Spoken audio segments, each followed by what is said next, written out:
Hey, it's Patti, Scharf, CPA and co-founder of Catching Clouds, a leader in e-commerce accounting. Today I want to talk about EFTPS. EFTPS stands for Electronic Federal Tax Payment System.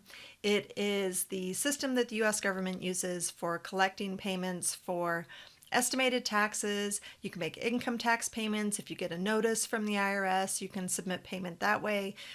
You can submit payment through payroll taxes and all of that. When we have a new client, we always recommend that they actually sign up and get a login for this, not because we want them to make payments through the system, but because the system allows you to see what payments have been made on your account. So if you're outsourcing your payroll taxes or you're asking your professional to pay taxes in on your behalf, then you can actually log in and make sure that that's happening, and it's happening the way you would expect it to happen. I recently did a video on internal controls, and one of the stories that I saw in the news was about somebody who pretended to be a CPA and had the person write out their income tax payment to them personally. Yeah, this should be a red flag, guys. But even if you do that and you're kind of worried about it or whatever, you can check up on people using the EFTPS system. So I'm going to show you how to use it and recommend that you take care of that. Okay. So the first thing you do is you log in and you enroll. When you enroll, it's going to ask you a bunch of different questions.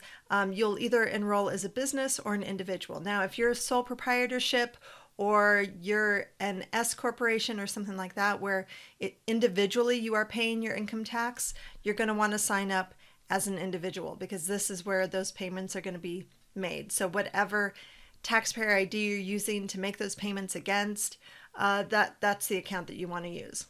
If you want to see what's going on with your business, so payroll taxes and stuff like that, you want to set up business.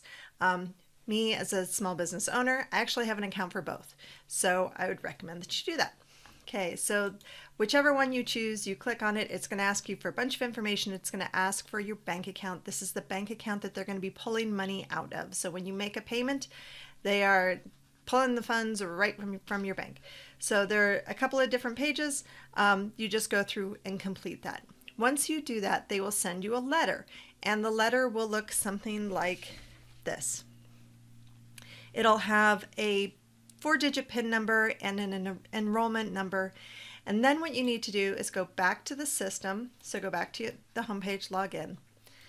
Go to log in. So you'll log in using the Social Security number if you're using the individual one, or the EIN number if you're using it for your business. You enter in the PIN that's on that paper that they mailed to you, and then click on Need a Password. Okay, so you'll get to this page. You'll fill out your Social Security number, your PIN number, and the last 8 digits of the enrollment number that are on that form that was mailed to you. Then when you click Next, you will set a password. And then you can start logging in. Okay, so once you have your password, you can go ahead and log in.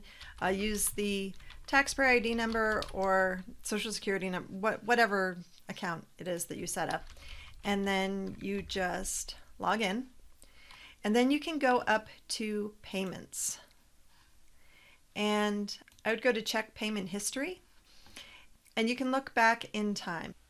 And really, that's all there is to it. If you have questions, you can go to the Help and Information tab, and it'll give you links to different how-tos and different things like that. Or you can always contact the government, which I know everybody really loves to do. I hope you liked this video. If you did, please like, share, comment, and if you haven't already, please subscribe, and I'll catch you later.